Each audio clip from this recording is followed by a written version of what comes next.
राणा सांगा भारत के इतिहास के सबसे वीर और पराक्रमी राजपूत शासकों में से एक थे। उनका पूरा नाम महाराणा संग्राम सिंह प्रथम था।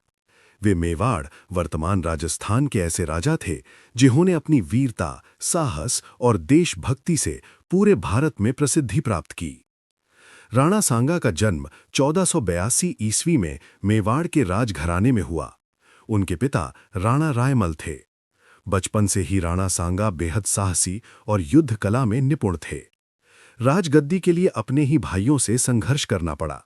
इस संघर्ष में उन्होंने एक आंख खो दी, एक हाथ घायल हो गया और शरीर पर कई गहरे घाव आए, लेकिन उनका साहस कभी कम नहीं हुआ। राणा सांगा ने राजस्थान, मालवा और गुजरात के कई शासकों को युद्ध में हराया। कहा जाता है कि उनके शरीर पर 80 से अधिक घावों के निशान थे, जो उनकी वीरता का प्रमाण थे।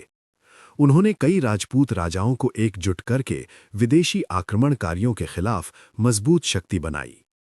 राणा सांगा का सबसे प्रसिद्ध युद्ध खानवा का युद्ध था, जो मुगल शासक बाबर के खिलाफ लड़ा गया।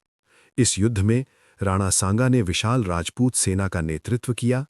बाबर की सेना के पास तोपें और आधुनिक हथियार थे। भारी संघर्ष के बाद राणा सांगा घायल हो गए। हालांकि युद्ध में विजय बाबर की हुई, लेकिन राणा सांगा की वीरता ने पूरे भारत को प्रेरित किया। युद्ध के बाद भी राणा सांगा ने हार नहीं मानी और फिर से सेना तैयार करने लगे, लेकिन 1528 ईस्वी में उनका निधन हो गया। माना जाता है कि उनके कुछ सरदारों ने आगे युद्ध रोकने के लिए उन्हें विष दे दिया।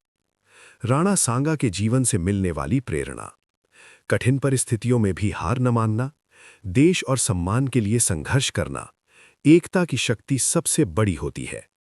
अगर आपको इतिहास और वीर योद्धाओं की प्रेरणादायक कहानियां पसंद हैं, तो वीडियो को लाइक, कमेंट, शेयर और चैनल को सब्सक्राइब जरूर करें।